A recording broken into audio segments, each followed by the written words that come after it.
Yo, what's up? Your boy Domuto back with another video. Yes, sir. Look, today we watching Alex Bale, the Spongebob conspiracy theory, Mrs. Puff theory. Where I think I fucked that shit up. The Mrs. Puff theory. Okay, I can't read. Anyway, what do you mean by Mrs. Puff theory? What's going on with Mrs. Puff? You know what I'm saying? I'm curious. You know what I'm saying? Number 3. Oh, he has a whole thing for this. Oh, he had a whole little. Oh, I didn't even see that. All right. Hey, how will this video do? We might watch them all. So, you know what I'm saying? Make sure you like, comment, and subscribe. Let's get into it. This is not Mrs. Puff. You may think she's just SpongeBob's boating teacher, but you'd be very, very wrong. For years, she's been running from her dark and mysterious past, but it's finally caught up to her. And behind it all is a mastermind who's been secretly controlling her life and psychologically torturing her. If you guys thought my last 2 theories were mind-blowing, get ready for my biggest conspiracy yet. This is the Mrs. Puff theory. I gotta start off by saying, wow, the reaction to my last 2 SpongeBob theories has been insane. How does she know? How does she know? Squilliam, you lying, deceiving, who is that handsome young devil? I'm glad you guys are enjoying my ridiculously deep dives into the show. Okay, I have to watch so much SpongeBob and read so much of the Wikipedia to put these theories together, but it's worth it because the writers actually take the time to set these things up. Now, a lot of people have been asking, Alex, how do you come up with these crazy conspiracy theories? Well, I always start these theories by looking for the moments in the show that seem to be implying more than they're letting on. Like I've said before, SpongeBob is a weird show with lots of abstract humor, but I can usually understand the intent the writers had behind a weird joke. But then there's stuff like this. I hope I still remember how to do this. Yeah. And it's so confusing and weird that it feels like the writers are trying to imply something beyond just weirdness for the sake of comedy. And nowhere in the show is there more of these moments than with Mrs. Puff. Right. And once I started looking into it, it led me down the deepest rabbit hole I've ever seen from this show. So, let's begin. Uh-oh. Looks like I'm getting hacked by a hacker. I knew this would happen if I got too close to the truth. Well, it's a good... Yeah, you tried it, bro. You tried it. You too long enough, man. You catch it. Mrs. Puff is a boating school teacher in Bikini Bottom. She's passed all of her students except for one, SpongeBob SquarePants. He's taken her driver's test hundreds of times, and he always ends up failing it and causing destruction and chaos that usually ends up with Mrs. Puff going to jail, despite it not really being her fault. We also know that she was once married, but her husband was killed by fishermen. That's my driving teacher, Mrs. Puff. Mrs. Puff? Oh, she's married. Oh no, Mr. Krabs, she's single. Then what happened to Mr. Puff? She doesn't like to talk about it.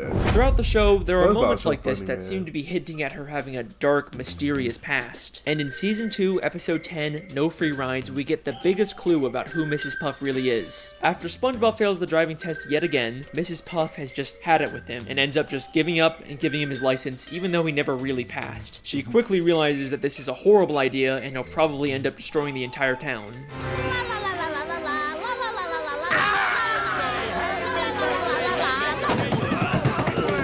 So much destruction. This reporter asks, why? Local consensus places the blame on this negligent, selfish driving instructor who... Remember this clip, because it's going to be very important later on. Right. And then she says this insanely revealing line. What have I done? Everyone will know that I let him slide through school. I'll have to move to a new city, start a new boating school with a new name. No. Not again. No, not again. Come on, it's like they're just begging someone to make a theory about this. So we now know Mrs. Puff was originally from a different town, she used to own a different boating school, and Mrs. Puff isn't even her real name. There's something in her past that she ran away from. Now, there's been some debate over whether she's actually referring to a new name for herself or for her boating school, but I do think she's talking about her own name, because if she's trying to run away from something in her past, she wouldn't start a new boating school with her real name in the title. Now, when she says again, I don't think she's just referring to starting a new life. Everyone will know that I let him slide through school. Not again. I think at her previous boating school, she had a terrible student just like Spongebob who she prematurely gave a license to, and it led to something so terrible happening that she had to run away and start a whole new life. In Season 3, Episode 5, Doing Time, we get a flashback to when she first opened up the school. Where did I go wrong?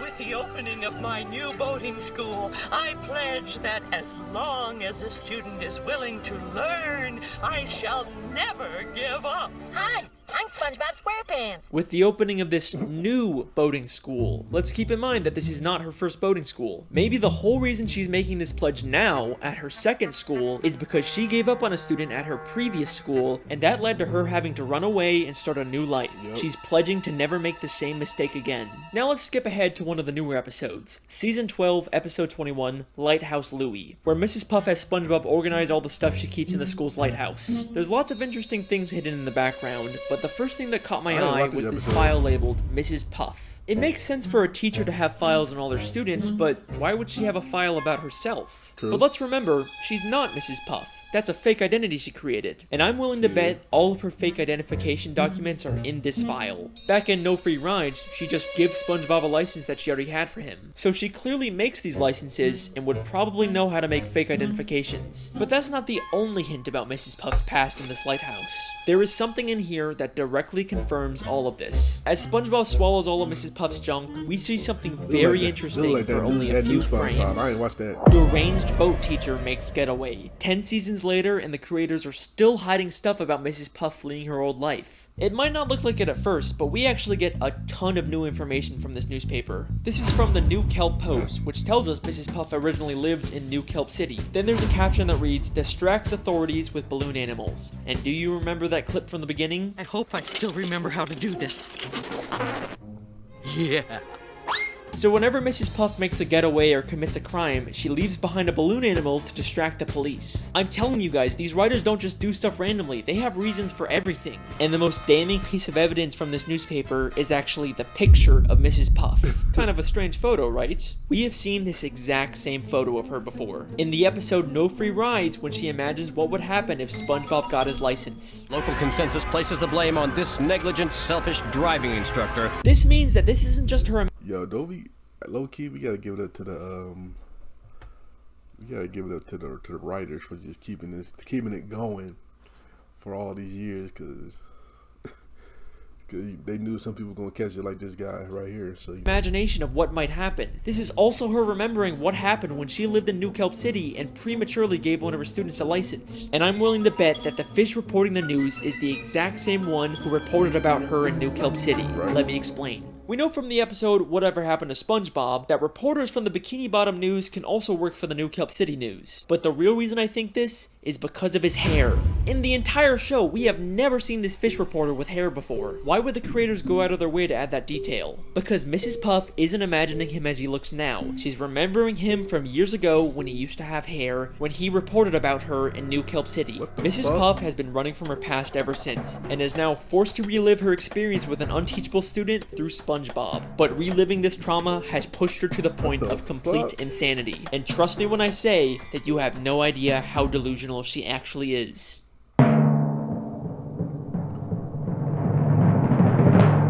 Another running gag throughout the series is Mrs. Puff's occasional nervous breakdowns or moments of insanity because of SpongeBob, and they get more severe as the show continues. At first, she did care for SpongeBob, but in the newer episodes, she literally tries to kill SpongeBob just to get him out of her life. Even SpongeBob just walking up to her gives her severe PTSD.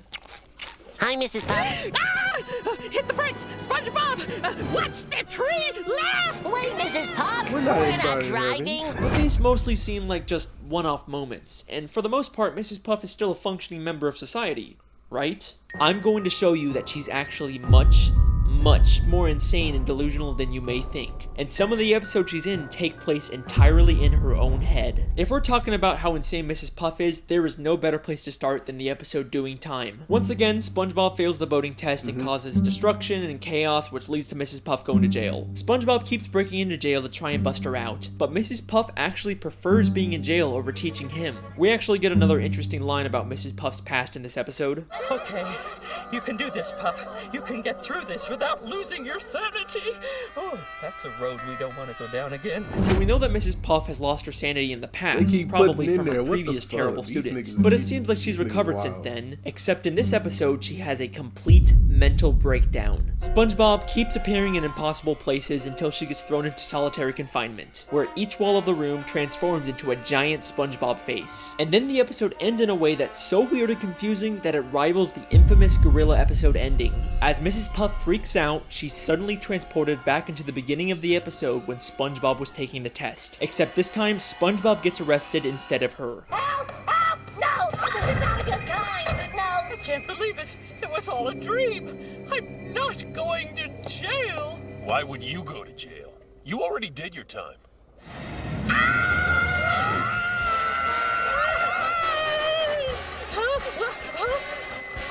Forget it. So what's really going on in this episode? Was the ending all in her head? Is Mrs. Puff just caught in an endless loop? I think this entire episode is inside of What the Mrs. fuck Puff's going head, on? and she's actually on the outside the whole time, but she's been imagining herself inside of prison. I can explain. Listen closely to what the police officer tells Mrs. Puff. I'm not going to jail. Why would you go to jail? You already did your time. Why would you go to jail? You already did your time. And then revealing she's still in a prison uniform despite being on the outside. So this scene is obviously inside of her head, which means everything we see is symbolic. And if we can understand the symbolism of it, we can understand what's really going on with Mrs. Puff. Notice how she's suddenly wearing a black and white striped prison uniform, even though the entire episode she's been wearing this orange jumpsuit. Right. Why would the creators go to the extra effort to draw a whole new prison uniform for her? Well, we've seen her wear this black and white prison uniform before, the very first time she went to prison back in Season 1, Episode 7, Hall Monitor. So when the police officer says, "You've already done your that time," season one he's looks so referring to the different. What first the time she fuck? went to jail. But why is she still wearing that uniform outside of prison? Well, she may have gotten out of jail, but she was by no means free. Having to teach SpongeBob is a prison in itself, and she manifests that by Ugh, believing looks she's so in jail weird. and wearing a prison uniform despite being on the outside. This entire episode, every time SpongeBob magically appears, is all inside of her head. She is completely delusional, and hints that she's experiencing these hallucinations don't stop there. Just 6 episodes later, she goes to a house party SpongeBob throws, and while everyone is talking and having a good time, in the background we see she's literally sitting by herself talking to an ice sculpture of SpongeBob. Nah. You can't tell me this isn't intentional. I mean, look at this. Now, back in the episode No Free Rides, there is a very strange picture inside of Mrs. Puff's home. It's a picture of Mrs. Puff inside of a picture of Mrs. Puff inside of a picture of Mrs. Puff, creating an Why would you do infinite that? loop. This is something that has confused SpongeBob fans for years. But like everything in the show, there is a reason for it being there. One of the SpongeBob storyboard artists actually called it the biggest mystery in the entire show. If you think about it, this is just like the end of Doing Time, where she's stuck in an infinite loop of SpongeBob failing the driving test. Because it's all symbolic of what her life is, just an endless cycle of SpongeBob taking the test and failing, and no matter what she does to try and escape, she always ends up back in the same place at the end of the episode. So this picture is another symbolic manifestation of what she's feeling. We even see another one of these pictures all the way in Season 9, Episode 5, Bumper to Bumper. This is something that the show is consistently alluding to. Mrs. Puff is an Why are they going out their way all of these years just to keep it going? I like it. It made me want to kind of watch SpongeBob again. Not that, I ain't gonna lie. I can't watch that new SpongeBob. I saw an episode, I was like, damn, this show has the value. an unreliable narrator, and anything we see with her could potentially all be inside of her own head. In fact, I believe I found another episode that takes place inside of her head. In Season 9, Episode 17, SpongeBob Longpants, SpongeBob goes to a different boating instructor and actually gets his license. But as soon as he does, we briefly cut to Mrs. Puff waking up. You pass. I finally got my driver's license! Lock your doors, bar your windows, it's the end of the world! Now, this seems like it's probably just a throwaway gag where Mrs. Puff somehow senses that SpongeBob got his license, and it causes her to wake up and freak out. You know, it's a good bit, it's funny, but I have a question. If the joke is that she's supposed to be waking up at the exact time SpongeBob gets his license, how come she wakes up at night when SpongeBob clearly gets his license during the day? Because this entire episode actually takes place inside of Mrs. Puff's head. And this is the only part of the episode in the real world. What the hell?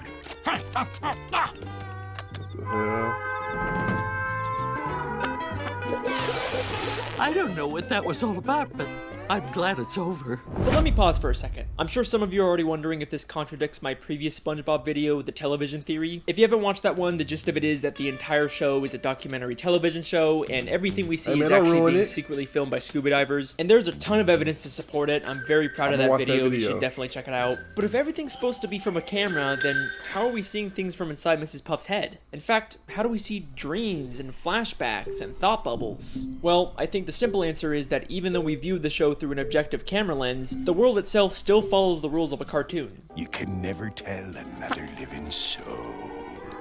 Wait, hold on! What's that? My pen is out of ink. Plankton!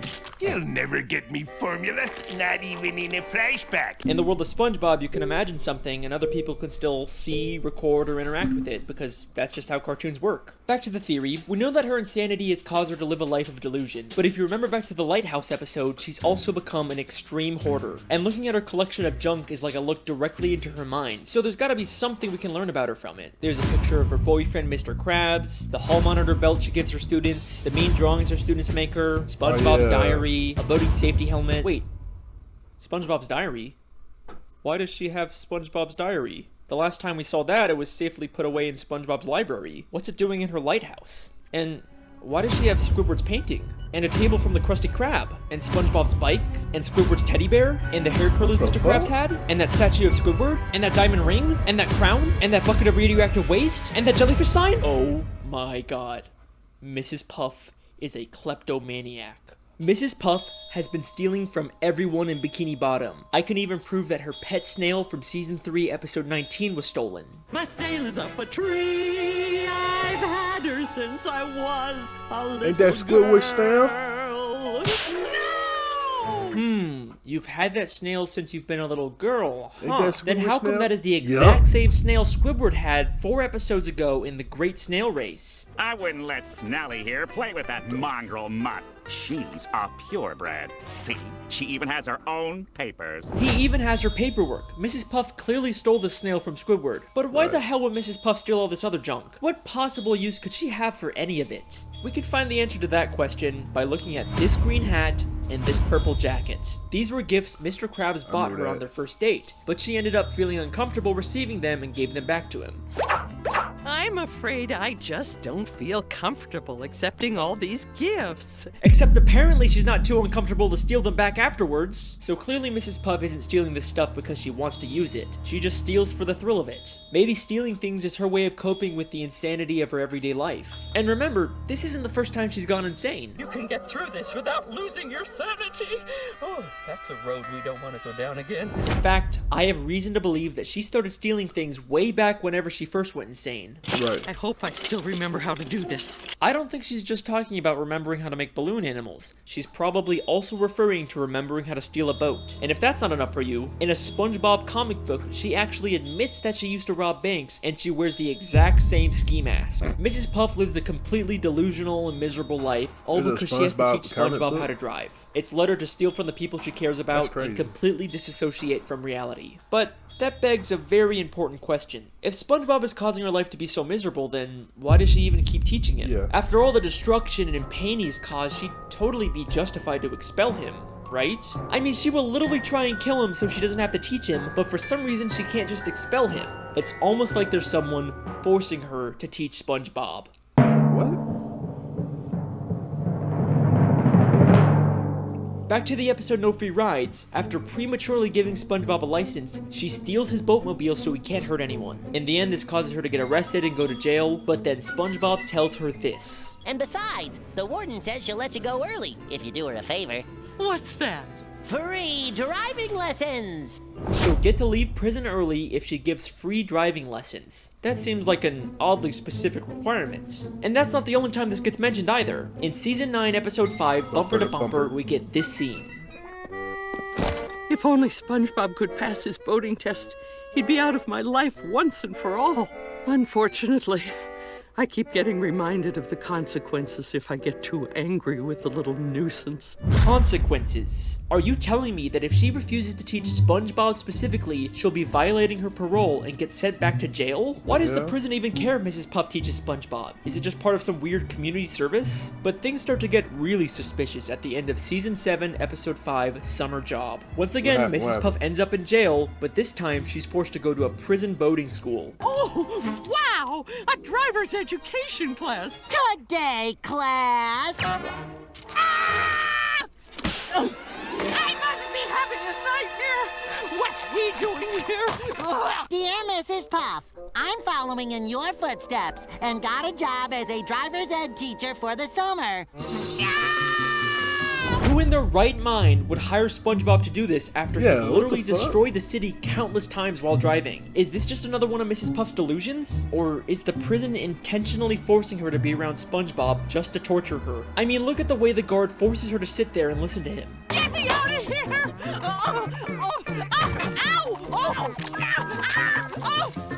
And look at that evil smile he has as he watches her endure this torture. There is something very strange going on with this prison. Then, in Season 10, Episode 8, The Getaway, Mrs. Puff meets a criminal named Dorsal Dan and starts to get romantic feelings for him. This is also while she's still dating Mr. Krabs. Shame on you, Mrs. Puff. At the end of the episode, they both accidentally land in prison, and the warden puts him in solitary confinement. Warden, I found this one pulling up outside the prison.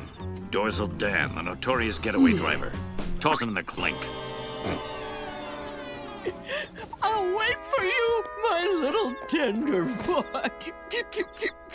In or out of jail, this prison will stop at nothing to make sure she is alone and miserable. But why? Who's behind all of this? Why would anyone care this much about torturing Mrs. Puff? Who's the mastermind pulling the strings? Well, maybe it has something to do with her old life in New Kelp City. Maybe she crossed someone and they've been plotting their revenge ever since. But I've looked in every single frame of New Kelp City, and there is nothing connecting it back to the prison. I've looked literally everywhere, and there's not a single person from the city that has anything to do with Mrs. Puff. Well, I mean, maybe except for the literal warden of the prison she's being kept in!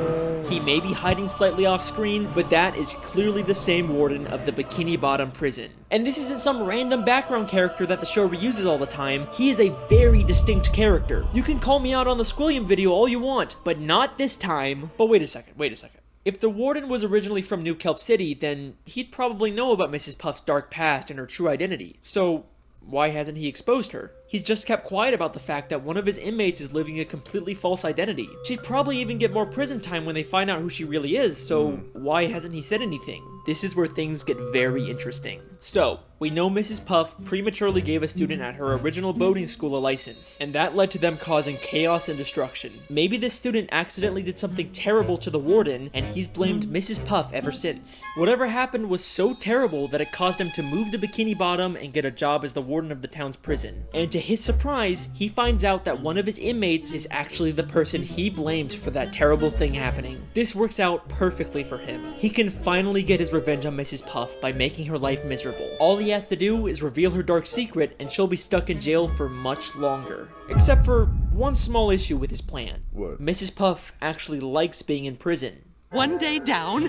2,528 to go. Oh, that's just shy of 4 years without SpongeBob. I'm going to enjoy this. So, he comes up with a new plan. Keep Mrs. Puff's secret and let her out of prison early, but only under the condition that she has to teach SpongeBob. He's literally turning her normal life into a prison. And he makes sure going back to prison to avoid SpongeBob isn't even an option for her anymore, because he'll make sure that SpongeBob is always in there with her. And he's not gonna let her escape and start a new life like she did in New Kelp City. He makes sure to give her an ankle bracelet that doesn't let her leave Bikini Bottom. I can't even leave town without violating my parole. He is the mastermind who's been controlling everything this entire time. But guess what? His insidious plan doesn't even end there. This is not the first time we've seen the warden character. We first see him in Season 4, Episode 2, Krabs vs. Plankton. In this episode, Plankton slips on some water in the Krusty Krab and decides to sue Mr. Krabs for everything he owns. And then guess who shows up out of nowhere and offers to be Mr. Krabs' lawyer? What I really need is a good lawyer. Whoa, did somebody say lawyer? Richard A. Bottom Feeder, attorney at law. I couldn't help but notice that that despicable display? Richard A. Bottom Feeder, the warden I of the remember this Bikini Bottom episode. prison, is also apparently a lawyer? That's kind of strange. Those both sound like major careers. You usually wouldn't imagine someone being both. Then he both says is he'll be crazy. Mr. Krabs' lawyer completely free of charge. So, how much is this gonna cost me? Actually, I won't charge a dime unless we win. Well, that's awfully generous of you, Richard. He seems very confident that he can win the case, but right before he goes to court, he slips on some water and says SpongeBob will have to be Mr. Krabs' lawyer now. Oh, this is gonna be a slam dunk. Oh no! Mr. Krabs' lawyer, speak to me! Racked with pain, can't move. Looks like you're gonna have to handle this one, son. He tells SpongeBob that he has to represent Mr. Krabs, even though he himself called SpongeBob a liability. Actually, SpongeBob, we won't be needing any testimony from you. Why, you'd be more of a liability than an asset. But it's okay, because apparently all SpongeBob needs to win is inside of Richard's briefcase. Everything you need to win is in this here case. Really? Everything? Except when SpongeBob gets to court, he realizes that Richard never gave him the combination to the case. It's, all in here. Really? Yep, right in here. Is there a problem? Your lawyer didn't give me the combination.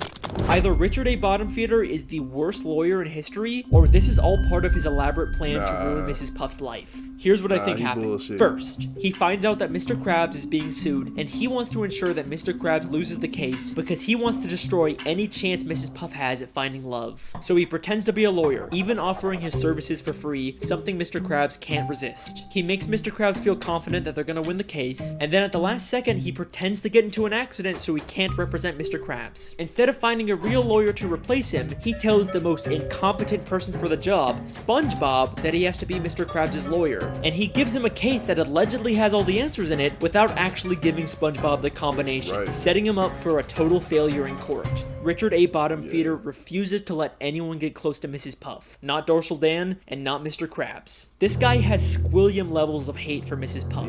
But why? What exactly did her previous student do that warrants this much torture? It can't be something as simple as him or his property getting damaged. It has to be something life-changing. Something like losing a loved one because of the student's reckless driving. And I think the show gives us one last hint about who this might have been. All the pictures of Mrs. Puff's house are very meaningful to her. She's got photos of Mr. Krabs, her pet snail, and of course those infinitely looping photos that told us so much about her mental state. But there is one more photo in this house that might be the key to this entire conspiracy. In season 12, episode 14, Plankton's Old Chum, we see a photo of someone we've never seen before on Mrs. Puff's wall. There's some surprising similarities between this character and Richard. The green color, the red bow tie, the overall fancy, serious appearance. It clearly isn't the same person, but maybe this is someone related to Richard, like a father, a son, or a brother that Mrs. Puff's former student killed. And the reason she keeps a photo of him up is to have a permanent reminder to never make the same mistake of giving someone a license who doesn't deserve it.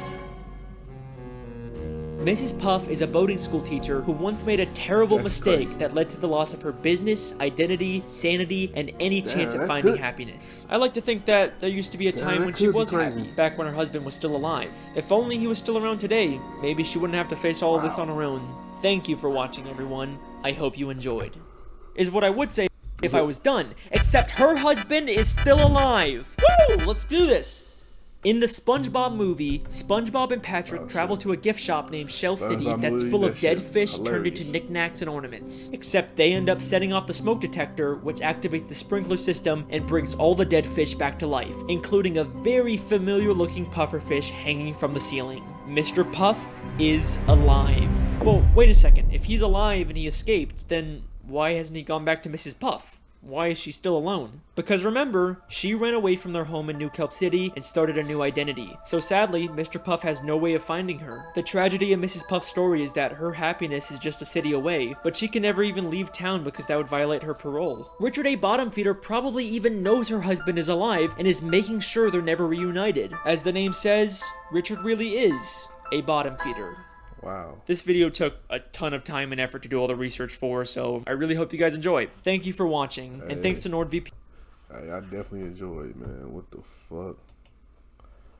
I'm gonna give you a credit on that one. I gotta give you that like, son. Wow. All right. I didn't know SpongeBob was that deep back in the day. Damn, nigga. Maybe you want to go back and watch the shit. Anyway, damn. Is Mrs. Puff like that for real?